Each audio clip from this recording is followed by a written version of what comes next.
Up, family? It is Tuesdays with Tamoa, and I'm so happy to be with you as usual. So, running to the camera, hurrying up because I don't have a lot of time. I have a few minutes, but I can't miss a Tuesday with you guys, and we're just going to get into it. So, you all know how meditation is my everything. Meditation allows me to clear my mind. It allows me to focus. It allows me to become closer to myself. It allows me to become closer to God. It allows me to be able to think about my day, see into the future, the higher self of me and what I want to accomplish. It allows me to find forgiveness when I was a child and see myself in that way. There's so many things that meditation does. But the biggest thing that I've discovered with meditation is when I talk about it allowing me to get closer to myself, it has allowed me to actually love myself. Um, and I know it may sound cliche, it may sound, you know, s- because I'm be honest, when people used to say, I love myself, I love myself, I love myself, I used to be like, okay, well, we all love ourselves, like big deal. But it is true when you find true abundance and in the love of your life, which should be yourself, right? Because you become connected closer to you, become connected closer to God, to the source, to the creator. It really allows you to tap into a place in yourself that is love. Um, and so through meditation, I have found a heart space. And it's almost indescribable. It feels like what I would just think of as peace being all around you, peace being within you, stillness being within you, feeling like there is nothing that you've ever done that you should not forgive yourself for or beat yourself up for. It's absolute perfection. So when I'm in that heart space and meditation with myself, I allow it to take me to places where I find forgiveness for myself and just a an overall healing.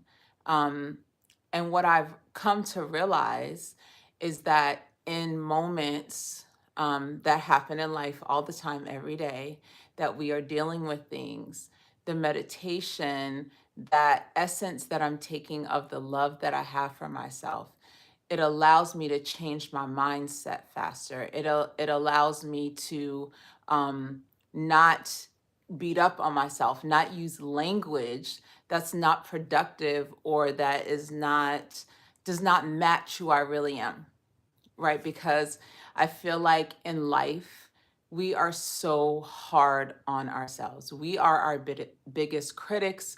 We are our biggest judges. We insult ourselves. Like, really, internally, I feel like sometimes we abuse who we are as people. Like, we literally abuse ourselves with the thoughts, with our language. But if it's somebody else in our life that we're talking to, we would be saying, don't talk to yourself like that. Don't beat up on yourself like that. But when it comes to ourselves, we don't use the same, information and counseling and advice that we would give somebody that we love. So I just realized how important it is for you to really love yourself. Like, forgive yourself for whatever it is that you're holding against you. Always, like I say, everything that I talk about is going to be related to financial abundance. It's going to be related to wealth. It's going to be related to whatever it is that you want to create that's going to have impact in this world. You're going to get a receipt for that, right? You're going to get something back for that. You're going to get value, you're going to get money.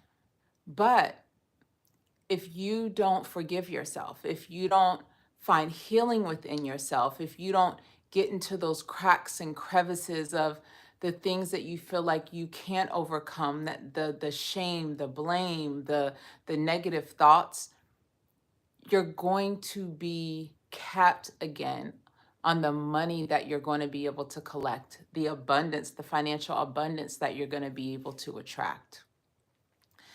The forgiveness that you have with yourself is directly connected to the prosperity that you're going to have. Because how can you go as far as you want if you don't really think that you're worthy of it? How are you going to go as far as you want if you really don't have belief in yourself and you really have not loved all of the parts of yourself, those parts that you've told yourself aren't good enough, that aren't worthy, that lack this, that don't have this, comparison, doing all of these things that are not serving you, and you're just constantly having self-deception and thinking that you're an imposter, that imposter syndrome, none of that actually exists. You're creating narratives, and I say we're, right? Because it's something that you practice, but we create narratives and stories in our heads that aren't true to the value of who we are.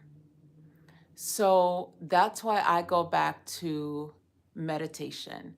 And it it has allowed me to create a alternate world for myself that I can live in the spirit, disconnect from the physical self, and be able to connect with my higher self, with whatever part of myself that I need to connect to so that I can find healing and wholeness, and then wake up and bring that into the physical manifestation here. So that, like I said, when I'm going through things in life, when I'm dealing through challenges in life, I can understand that I am only human and I'm going to make human decisions, but that I have to forgive myself through that.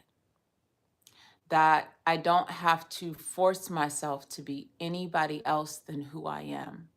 That I don't have to compare myself to other people. That I can truly be comfortable in my own skin. When we deal with trauma, when we deal with things that have happened in our life that keep repeating and repeating in our heads because we feel like the things that happened were so devastating to us that it kept a part of us stuck where we were, those are the things that we have to be able to move through to find healing, in which meditation will help. Or when we go through traumatic things and we have something that we feel like triggers us, those are the things that meditation helps for us to get more disconnected from the triggers and really just be present into the forgiveness of who you are, so that you can physically have stability when you're going through those times where you feel like you were triggered and the trauma, for you to mentally and spiritually be able to stay in a better place for yourself. The more that you practice it, the better that it gets. It is important to know that every single thing that's happened to you, the pain that you may have went through, all of those things, again, like I talked about last week, is just fuel for the power that you have to get to where you want to be. All of those things, those blockages, those hurdles, those obstacles were just parts of your life to help you propel to your next level. I say to use everything that you have. Of course, that's healthy. That's healthy to your mind to get through what you need to go through. There's no one way. It doesn't just take therapy, right? You learn coping skills in therapy, you learn all of these things in therapy, but to truly find love for yourself, you have to come up with your own strategic plan. You have to use whatever you have, whatever you can muster up in your spirit, in your heart, in all of those places so that you can get through what you're going through and not stay stuck there. I want to send everybody so much light and love.